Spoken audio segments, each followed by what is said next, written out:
For my work career with Mercy Ships, certainly the first big impression was the poverty that I saw. I was in West Africa the first time, and I was just struck by the immense poverty, and I did not realize there were so many people suffering so much who were sharing our planet with us, and that made a huge impression on me, how much need is out there and how much we can actually do.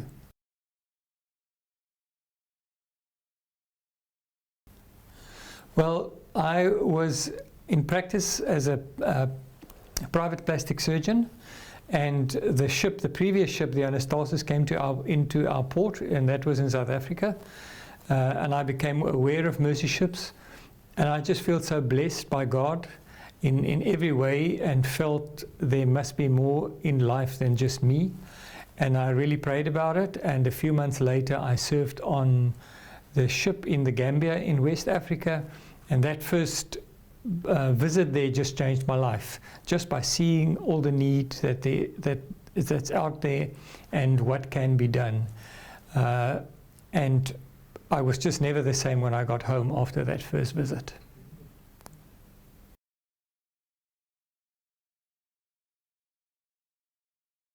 Well, we do microvascular surgery, meaning we're taking a piece of tissue from one area of the body, detach it completely, and then put it onto another area, and we connect the blood vessels up under the microscope. It usually takes about 5 or 6 hours, sometimes 7 hours, depending on the severity of it. But those are the longest surgeries that we do on the ship. Sometimes we have very severe cancers of the face that needs to be reconstructed, and just to cut that out, prepare the bed, and then take tissue somewhere and put it in there can be very long and lengthy procedures.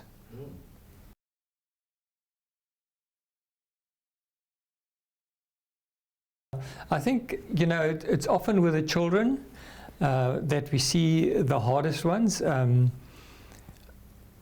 Some of them are physically very difficult to do, and some are emotionally very difficult to do. And I'm thinking a lot about very severe contractures where arms and hands are just totally pulled up onto the body, and there's just no function, and there's not been any function for many years. And to release it sometimes from the neck to the shoulder joint, elbow joint, the wrist and the fingers all in one, and then the whole rehabilitation process to get that moving and get those muscles functioning again after many years of non-functioning. It's really hard on the child, and it's hard on the rehabilitation team, on the nurses, and the surgery can be very complicated to do that in the right way so that we can get good function back.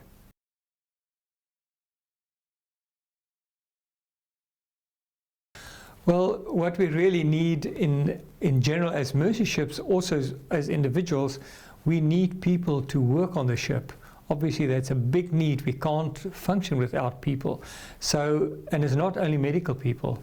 I always say, it's from the cook to the captain, the whole range of people that you find in a small town, engineers, plumbers, teachers, everybody is needed on the ship to make this hospital ship happening.